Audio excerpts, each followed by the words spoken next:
देखिए new interesting exciting video में आप सभी लोगों का स्वागत है। मेरा नाम है सुधीर और इस पर्टिकुलर वीडियो में हम बात करेंगे Nifty and bank Nifty option chain के बारे में। उसको समझने की कोशिश करेंगे, अंडरस्टैंड करेंगे कि मंडे का ट्रेडिंग सेशन हमारे लिए कैसा रह सकता है और मंडे को क्या मार्केट ट्रेंडिंग होगा, इस चीज़ को हम समझने की कोशिश करेंगे। तो जल्दी से इस वीडियो को स्टार्ट करते हैं डाटा पे और समझेंगे यहाँ पे कि निफ्टी का ऑप्शन चेन डाटा कैसा बना हुआ है और साथ ही साथ अंडरस्टैंड करने की कोशिश करेंगे कि मंडे का ट्रेडिंग सेशन कैसा रह सकता है। बट उससे पहले बात करते हैं मार्केट एट 11 के वीडियो की। मार्केट एट 11 के वीडियो में मैंने आपको क्लियरली समझाया था कि मार्केट कोई ट्रेंडिंग मूव नहीं दिखाएगा, मार्केट साइडवेज रहेगा।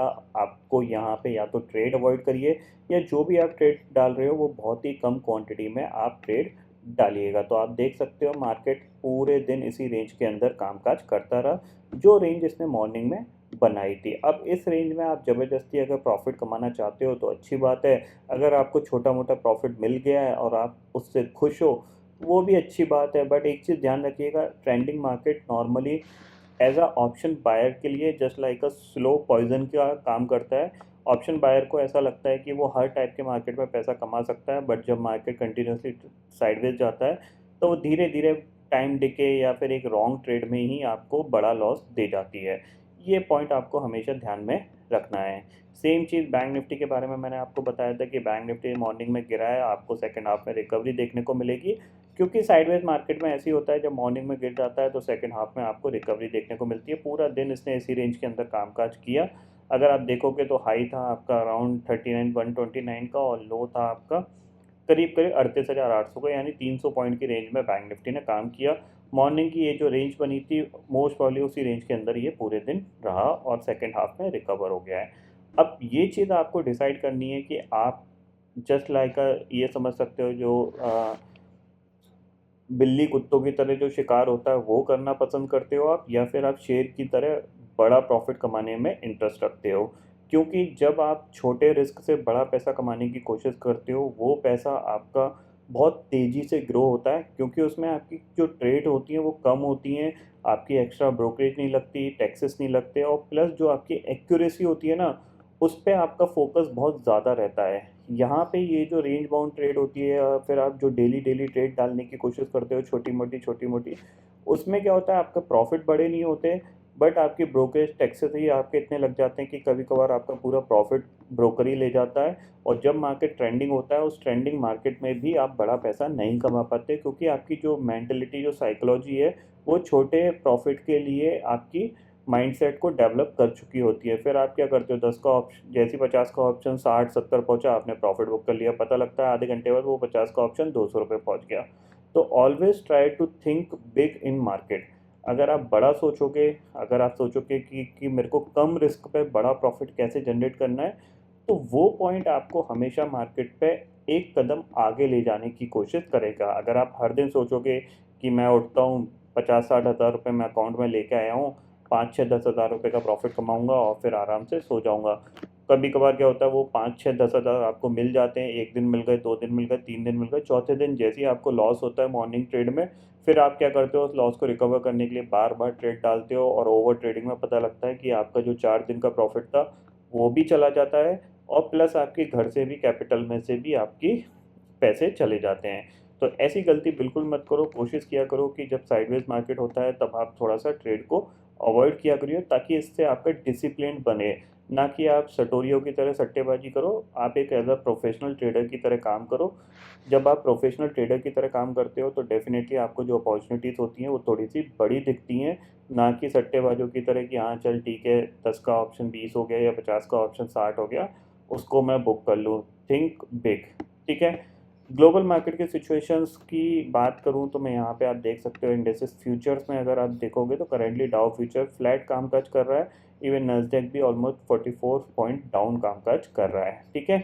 सबसे पहले ऑप्शन चेन डाटा को रीड करते हैं कि मंडे का ट्रेडिंग सेशन कैसा रह सकता है, क्योंकि दिसंबर का मंथ सॉरी अक्टूबर का मंथ है और अक्टूबर में थोड़ी सी हॉलीडेज भी ज़्यादा हैं, तो एक्सपेक्टेशंस मेरा यही है कि अक्टूबर का मंथ थोड़ा सा ज़्यादातर टाइम साइडवेज ही रहेगा। तो उसके लिए आपको अगले आने वाले 2 से 3 ट्रेडिंग सेशन तो आपको नॉर्मली अवॉइड करने पड़ेंगे।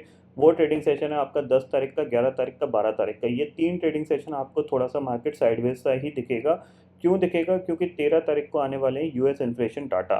और यूएस इन्फ्लेशन डाटा से पहले मार्केट हो सकता है थोड़ा सा कंसोलिडेशन ही करे, फिर एक नई डायरेक्शन लेने की कोशिश करेगा। अगर यूएस इन्फ्लेशन डाटा कम आता है, एक्सपेक्टेशंस के बराबर आता है, तो फिर यूएस मार्केट रैली कर सकता है, उसके साथ साथ हमारा मार्केट भी रैली कर सकता है। और अगर यूएस इन्फ्लेशन डाटा आने के बाद अगर मार्केट में सेलिंग देखने को मिलती है, तो जाहिर सी बात है हमारा मार्केट दोबारा से नीचे की तरफ जा सकता है। यानी जो भी एक डायरेक्शनल मूव बनेगा वो आपका यूएस इन्फ्लेशन डाटा आने के बाद ही बनेगा, उससे पहले मार्केट थोड़ा सा साइडवेज टू कंसोलिडेशन में ही रहेगा। ठीक है, अगर हम यहाँ पे अपने मार्केट की बात करें कि मंडे का ट्रेडिंग सेशन कैसा रह सकता है, तो करेंटली हमें दिख रहा है ऑप्शन चेन डाटा में देखो 17,300 का शॉर्ट स्ट्रेडल बेच के ऑप्शन सेलर कैसे पैसा कमा रहा है। 35 लाख का ओपन इंटरेस्ट कॉल साइड पे है, 35 लाख का ओपन इंटरेस्ट पुट साइड पे है। ठीक है, क्लोजिंग भी आपकी निफ्टी की जो आई है वो 17,300 पे आई है। ठीक है, दोनों साइड से अगर प्रीमियम देखा जाए तो करीब करीब 11% कॉल साइड से चला गया, 8% पुट साइड से चला गया, तो करीब करीब 19% का प्रीमियम दोनों साइड से ऑप्शन सेलर्स ने कमा लिया है। ठीक है, एक चीज़ समझ लीजिए कि अब आपकी 2 दिन की छुट्टी है, तो जाहिर सी बात है अगर आप 17,300 पे फिर खुलोगे वहीं पे, तो 10% का प्रीमियम दोबारा से इसमें से कम हो जाएगा। तो मोटा मोटा ऑप्शन सेलर का काम हो गया, 2 दिन का प्रीमियम उसने एक अच्छा खासा कमा लिया। टोटल कलेक्शन देखा जाए तो करीब करीब उसका 30 से 35% का यहाँ पे होगा। ओके, अगर हम शॉर्ट स्ट्रेडल की बात करें तो अराउंड 100 और करीब करीब आपका 280 पॉइंट की वैल्यू यहाँ पे चल रही है, जो कि काफ़ी अच्छी वैल्यू है, क्योंकि फिर नीचे आप 17,000 तक सेव हो, ऊपर आप 17,600 तक सेव हो। इसीलिए जो स्मार्ट ऑप्शन राइटर्स हैं वो 17,300 का शॉर्ट स्ट्रेडल बेच के काम कर रहे हैं। तो मोस्ट प्रॉब्ली उनको ये चीज़ समझ में आ रही है कि यूएस इन्फ्लेशन डाटा आने से पहले मार्केट थोड़ा सा साइडवेज ही रहने की कोशिश करेगा, तो उसी चीज़ का वो फ़ायदा उठा रहे हैं। ऊपर बढ़ते हैं तो 17,400 की कॉल पे करीब करीब आपका देख रहे हो 42 लाख का ओपन इंटरेस्ट खड़ा हुआ है। 17,400 की पुट पे सिर्फ 12 लाख का ओपन इंटरेस्ट है। 17,200 की जो पुट है वहाँ पे करीब 37 लाख का ओपन इंटरेस्ट है। कॉल पे कितना 13 लाख का ओपन इंटरेस्ट, जो कि क्लियरली इंडिकेशन दे रहा है 17,200 आप पे 37 लाख का ओपन इंटरेस्ट है। कॉल राइटर यहाँ पे ज़्यादा है नहीं, इसका मतलब क्या है कि 17,200 17,150 आपके पास सपोर्ट का एरिया है। 17,400 पे कॉल राइटर ज़बरदस्त है, 42 लाख का ओपन इंटरेस्ट है, बट यहाँ पे पुट राइटर्स नहीं है, तो इसका मतलब 17,400 17,450 ये आपके पास क्या है, रेजिस्टेंस का एरिया है। तो क्लियरली आपको रेंज यहाँ पे समझ में आ रही है 17,200 से लेकर 17,400 की। जब तक इस रेंज के बाहर नहीं निकलेंगे तब तक आपको कोई भी एक बड़ा मूव नहीं मिलेगा, आपको मार्केट जिग जैग करता हुआ दिखाई देगा। ये पॉइंट आपको ध्यान में रखना है। ठीक है, चार्ट पे चलते हैं, तो चार्ट को अंडरस्टैंड करते हैं। तो सबसे पहले ये लाइन हटा देता हूँ मैं, और 50 मिनट का टाइम फ्रेम का मैं चार्ट लगाता हूँ। ठीक है, अब आप लेवल्स मार्क कर लीजिए। सबसे पहला लेवल है आपका वो ये है 17,180, इसके नीचे फिसले तो जो आपके पास नेक्स्ट टारगेट होगा वो होगा 17,129, यानी ये 50 पॉइंट तो आपको तुरंत देखने को मिलेंगे। और जैसे ही 17,129 या 17,130 के नीचे फिसले, तो फिर जो नेक्स्ट टारगेट है वो आपके पास है 17,050 और 60 का लेके चल सकते हो। जैसे इसके नीचे जाएंगे 17,000। अब देखो यहाँ पे क्या हो रहा है, आपको जगह जगह सपोर्ट दिख रहे हैं। ठीक है, जैसे ही आप ये लेवल ब्रेक करोगे नेक्स्ट सपोर्ट आपके पास ये लेवल ब्रेक करोगे नेक्स्ट सपोर्ट ये, फिर ये लेवल ब्रेक करोगे नेक्स्ट सपोर्ट ये। समझ रहे हैं, छोटे छोटे सपोर्ट जब भी मार्केट में बनते हैं तो मार्केट थोड़ा सा क्या है, कंसोलिडेशन ज़्यादा करता है। ये चीज़ आप क्लियरली ध्यान में रखिएगा। ऐसा नहीं है कि ये वन वे में पूरे लेवल तोड़ दें। वन वे में लेवल तभी टूटेंगे जब एकदम से ग्लोबल मार्केट में बहुत बड़ी सेलिंग देखने को मिलेगी या फिर गैप डाउन देखने को मिलेगा, तभी ये लेवल टूटेंगे। ऑन स्क्रीन ये लेवल इजीली नहीं टूटेंगे, क्योंकि हर जगह एक इम्पॉर्टेंट ब्रेकआउट के लेवल हैं और वो सपोर्ट की तरह काम करेंगे। ये पॉइंट आपको ध्यान में रखना है। ठीक है, बाइंग के लिए तो सिंपल ही चीज़ है, जब तक आप इस हाई के ऊपर नहीं निकलते हैं जो कि है 17,430, तब तक आपको कोई एग्रेसिव बाइंग नहीं करनी चाहिए। इसके ऊपर सस्टेन करने की कोशिश करेगा, देन हम बाय करके काम करेंगे। पहला टारगेट हमारे पास है 17,500, दूसरा टारगेट फिर हमारे पास सीधे सीधे 17,700 का खुलेगा। निफ्टी के लिए ये प्रॉबेबली जो ये रेंज है, इस रेंज को आप प्ले आउट कर सकते हो। ठीक है ना, ये रेंज है, इसके अंदर 1-2 दिन और यहाँ पे निफ्टी गुजार सकता है। ठीक है, हमने यहाँ पे कल एक कंसोलिडेशन देखा, आज एक कंसोलिडेशन देखा, मोस्ट प्रॉब्ली आपको एक कंसोलिडेशन और देखने को मिल सकता है। उसके बाद आइदर मार्केट अपसाइड ट्रेंडिंग होने की कोशिश करेगा या फिर डाउनसाइड ट्रेंडिंग होने की कोशिश करेगा। ठीक है, ये चीज़ समझ में आ गई। अब चलते हैं बैंक निफ्टी में, तो बैंक निफ्टी को देख लेते हैं। बैंक निफ्टी के लिए देखो ये लाइन हटाते हैं सबसे पहले। आज के दिन भी बैंक निफ्टी ने अच्छा खासा यहाँ पे 39,000 को होल्ड किया, नीचे गया था, बट इसने end of the day closing basis पे उसके ऊपर ही क्लोजिंग आई है। अब यहाँ पे ये मान के चलिए ये अब तक ये लेवल टूटता नहीं है क्योंकि ये एक गैप है, तो गैप का एरिया है, तो जाहिर सी बात है ये एक सपोर्ट का काम कर सकता है। आज के दिन भी करीब करीब इसने 38,800 पे सपोर्ट लिया था, तो 38,800 के नीचे जाएगा, हम सेल करेंगे। 38,600 पहला हमारा ये टारगेट होगा। दूसरा टारगेट जो होगा वो हमारे पास है 38,400 का। अगर 400 ब्रेक हुआ तो नेक्स्ट टारगेट 38,000 है। ये पॉइंट आप क्लियरली ध्यान में रखिएगा। ऊपर निकलता है तो ये हाई है, अगर इस हाई के ऊपर निकलता है, आज के हाई के ऊपर निकलता है, 39,300 के ऊपर निकलता है, तो एक बार बाय करके काम कर सकते हैं। 39,500 और 39,600 तक के टारगेट हमें देखने को मिल सकते हैं। और अगर 39,600 ब्रेक होता है तो जो नेक्स्ट टारगेट हमारे पास ओपन होंगे वो करीब करीब आपके 39,900 तक के ओपन होते हुए दिखाई देंगे। तो ये पॉइंट आपको यहाँ पे ध्यान में रखना है। और क्लियरली जो व्यू है मेरा वो यही है कि आपको मंडे और ट्यूसडे का ट्रेडिंग सेशन, मंडे का ट्रेडिंग सेशन एटलीस्ट आपको थोड़ा सा अवॉइड करना चाहिए। मंडे ट्यूसडे का जो भी एक ट्रेंडिंग मार्केट बनेगा या नई डायरेक्शन मार्केट पकड़ने की कोशिश करेगा वो आपका यूएस इन्फ्लेशन डाटा आने के बाद ही यहाँ पे मार्केट डिसाइड करेगा। और यूएस इन्फ्लेशन डाटा आने के बाद मार्केट किस साइड मूव करता है, तो उस चीज़ के लिए मैं यहाँ पे आपको एक पॉइंट समझाता हूँ।